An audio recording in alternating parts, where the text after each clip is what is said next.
Welcome to the Deep Dive. We're here to cut through the noise and get you straight to the insights that matter. Today, we're digging into a really comprehensive source, the Tech Ctrl+Alt+Read newsletter. It's edition #14 from July 6th, 2025. This is their weekly spotlight on key tech news, and, well, there's a lot to unpack here. Our main focus today, the big headline, is a really significant strategic move by Meta. They've basically reorganized their entire AI approach, creating something new called Meta Superintelligence Labs, or MSL for short. Absolutely. And our goal here, is to pull out the most important bits of information from this really packed newsletter. We want to give you that quick understanding, that shortcut to the key trends and what they actually mean. We're covering everything from the big tech giants to startups, chips, and of course, AI itself. Exactly. Think of it as your essential briefing. We'll unpack the highlights so you're properly informed on what's really moving the needle in tech right now. Okay, so let's unpack this Meta news first. The newsletter lays out that Meta officially announced this new entity, Meta Superintelligence Labs, MSL. And it's not just a name change, right? It's a major consolidation. That's right. It means their top AI research groups, FAIR, that's fundamental AI research, and Gen AI, they're now brought together under this one roof. The announcement just happened July 5th, 2025. Yeah, and what's really interesting here, I think, is the why. Why make such a big move now?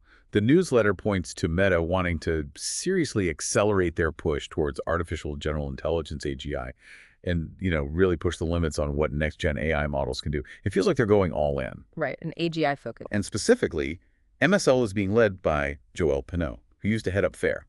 Their focus, building AI systems that are more capable, sure, but also, crucially, more efficient and scalable. And they're emphasizing integrating responsible AI practices right from the start. So build fast, but build right. Looking at the bigger picture then, this move, it really signals Meta's doubling down on long-term AI leadership, doesn't it?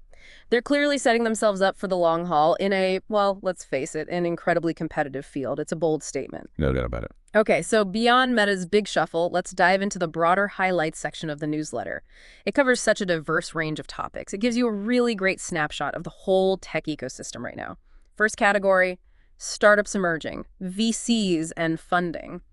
And wow, some big numbers here, like Catalio Capital closing over $400 million for biotech and health tech. That's huge. Right. Then you've got Cato Networks raising $359 million Series G. Puts their valuation around $4.8 billion for their SASE platform. Which is that secure access service edge, basically merging networking and security, a hot area. Exactly. And Castellion raising $350 million Series B for, get this, hypersonic missile technology and manufacturing, very cutting edge. America's Frontier Fund launching with $315 million for, well, frontier tech. And over in the UK, Carmula secured $300 million for digital car financing. If you connect the dots on these investments, what does it tell us? It looks like VCs are maybe de-risking a bit, focusing capital on really foundational stuff, deep tech. You see it in national security with hypersonics, essential infrastructure like Cato's SE platform, and specialized fintech like Carmula. It's less growth at any cost and more about building blocks for the future, perhaps. That's a really insightful take. Okay, so that's where the new money's going. What about the big players? Let's look at acquisitions, IPO, and corporate strategy. Right, the established companies shaping the market. Well, the newsletter highlights Grammarly acquiring Superhuman, the AI email client. That feels like a smart synergy. In legal tech, Clio bought vLex, a law data giant, for $1 billion, a massive deal in that space. And Figma, everyone's watching Figma, right? They're apparently nearing a huge IPO, aiming for $1.5 billion. It'll be a big test for the public markets. Definitely. We also saw some talent moves, like Nikita Beer joining X as head of product. Could be interesting. And then a bit of a surprise, maybe. Automatic halting Tumblr's move to WordPress, citing a, quote, strategic reassessment. Yeah, that Tumblr news is interesting. So what does all this mean, bigger picture? You've got consolidation like Grammarly buying Superhuman. You've got major IPOs testing the waters, talent shuffling around, which can really change a product's direction. And even that automatic decision shows that big plans can change fast. It tells you strategy is always dynamic, always being reevaluated. Absolutely. Things shift quickly. Okay, let's zoom in on tech AI again, but beyond just Meta. What else is happening? Lots, as always. Well, Google's rolling out Veo 3, their AI video generator, globally. That's big for creators. OpenAI is apparently expanding its enterprise side with more AI consulting. Microsoft, interestingly, seems to be scaling back its AI chip plans slightly, maybe due to delays, focusing their strategy, perhaps. Yeah, building custom chips is incredibly hard. Meanwhile, Google's also trying to smooth things over with publishers about AI search, while also pushing Gemini AI into classrooms. And Perplexity is launching a $200 a month premium plan for enterprise AI research, testing the high end of the market. Oh, and Amazon hit over 1 million robots, and they unveiled Deep Fleet, an AI foundation model for warehouse logistics. Okay, so looking at these, there are definitely patterns, right? A clear push towards enterprise AI solutions. Companies need more than just general models. Strategic tweaks in hardware, like Microsoft may be realizing the challenges, ethical stuff bubbling up, like Google and the publishers, and AI just digging deeper into practical areas like logistics with Amazon's Deep Fleet. It's becoming fundamental infrastructure. It really is embedding itself everywhere. So what about tech, general apps, stuff impacting everyday users and businesses more directly? Yeah, beyond the core AI stuff. Well, Meta's busy here too. Proactive chatbots, WhatsApp voice calls for businesses, AI shopping tips, standalone threads, DMs. They're pushing engagement hard. They're even partnering with Audi and Porsche on automotive simulation tech. Elsewhere, Amazon's shutting down its Freevee app in August, moving that content to Prime Video. More consolidation. Bundling everything into Prime. Makes sense. And Netflix is partnering with NASA using space tech to enhance live TV. Sounds intriguing. Plus, that whole rise of no-code, low-code trend continues. Platforms like Figma, WordPress, they're making it easier for non-coders to build things. Yeah, you see that constant push for user engagement, often AI-driven now. You see content consolidation like Freevee folding into Prime. Makes the main service stickier. The cross-industry partnerships, like Netflix and NASA, are always interesting, finding value in unexpected places. And fundamentally, that no-code, low-code movement is huge. It's democratizing software creation, which is a massive shift. Okay, let's shift gears to the backbone, cloud and security. Often invisible, but absolutely essential. Don't agree more. On the cloud front, OpenAI and Oracle announced a staggering $30 billion data center partnership for something called the Stargate AI initiative. $30 billion. Just let that sink in. Right. And Meta's secured $29 billion in private financing for its next-gen data centers. The scale is just immense. Apple's also reportedly thinking about a dedicated cloud service for developers. And a really important point the newsletter raises. Google's data center energy use has doubled in 4 years. That's a huge sustainability challenge. Even Wall Street's getting involved, creating off-ramp strategies for data center investors. It highlights the sheer physical infrastructure required. Now, turning to security. Not great news, unfortunately. India's Max Financial confirmed a breach in its insurance unit. Customer data compromised. A data breach exposed something called cat-watchful stalkerware, apparently spying on thousands of phones. Nasty stuff. Qantas, the airline, suffered a major breach affecting 6 million passengers. Ouch. Big numbers. Google is working on strengthening AI security against these Gen AI injection attacks, basically tricking the AI. And on a positive note, Cloudflare blocked the largest DDoS attack ever recorded. So the defenses are scaling up too. Yeah, this section really paints a picture, doesn't it? First, the absolutely massive capital pouring into cloud infrastructure, OpenAI, Meta.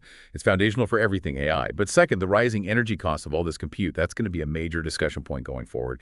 And third, on security, it's just this constant battle. The threats are evolving, stalkerware, huge breaches, but the defenses are getting stronger too, like Cloudflare's massive block. It's a relentless cycle. A digital arms race, as you said, and that race depends on the hardware, semiconductor, and chip industry, the real foundation. Absolutely. Where it all begins. NVIDIA is getting close to a $4 trillion market cap. Just astonishing. SkyWater Technology bought Infineon's Fab 25, boosting U.S. chip manufacturing capacity. That's strategically important.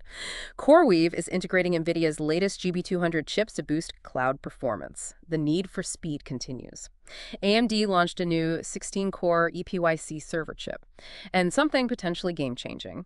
𝐄𝐩𝐢𝐬𝐈's quantum technology breakthrough promising to revolutionize chip security. Yeah, this highlights, obviously, the race for more processing power. NVIDIA's valuation tells that story. But also the strategic geography of chip making, the SkyWater deal in the U.S. And then you have potentially disruptive tech like quantum coming into play for security. 𝐄𝐩𝐢𝐬𝐬's work. Yeah. If that pans out, it could fundamentally change encryption and digital security as we know it. Very exciting. Truly paradigm-shifting potential there. Okay, next up, Fintech, where finance meets tech innovation. Always a fast-moving area. The newsletter mentions Circle co-founder Sean Neville planning the first AI-native financial institution. Banking built around AI from the ground up. Stripe's very first employee, Dara Buckley, acquired a controlling stake in Twin City Bank. Interesting move. French fintech Conto hit 600,000 customers and is going for a full banking license. Scaling up. Republic is launching blockchain-based mirror tokens offering fractional exposure to private assets. And Bolt, the fintech firm, secured Klarna as a major partner as part of its turnaround efforts. So again, you see AI and blockchain as the big drivers here, right? Right. Completely new models like AI native banks, new investment types via blockchain with those mirror tokens, and established players partnering up like Bolt and Klarna.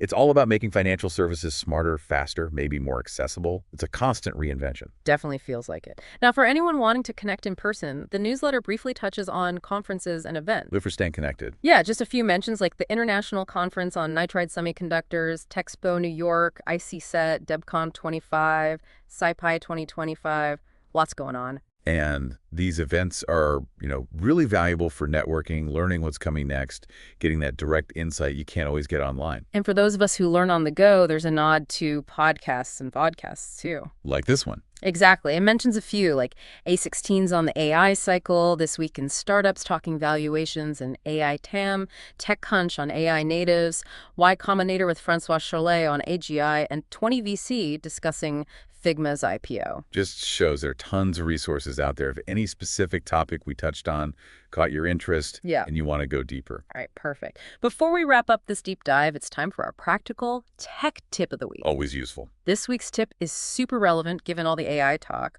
Always add updated info and prompts for real-time accuracy. So when you're using ChatGPT, Gemini, Meta AI, Perplexity, whatever. Yeah. You need to remember, these models aren't always live. Their knowledge often has a cutoff date.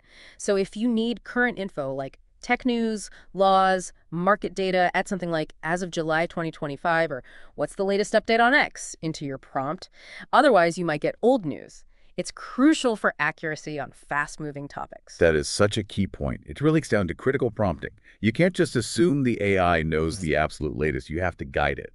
Understanding those limitations and prompting effectively is how you get reliable results from these powerful tools. Don't just ask the question, tell it you need the current answer. Okay, wow. We've really covered a huge amount of ground just from this one newsletter deep dive, haven't we? From Meta's massive AI reorganization with MSL all the way down to, quantum tech potentially changing chip security, funding rounds, acquisitions, AI everywhere, cloud infrastructure, security battles. It just shows how fast everything is moving and connecting. It really does. And maybe this raises a final thought for everyone listening. What does this incredible convergence of technologies actually mean for the next, say, 10 years? We're seeing AI emerge with biotech, quantum computing, hitting security, AI transforming finance. These aren't separate silos anymore. They're all weaving together. What kind of innovation, what kind of disruption does that create across all industries? It's happening incredibly fast. That's a powerful question to leave folks with. Definitely worth considering how these interconnected trends might shape your world, your work, your life. Being informed, as we hope this deep dive helped with, feels more important than ever in this environment. Thank you so much for joining us today. We'll be back soon to unpack another set of crucial insights.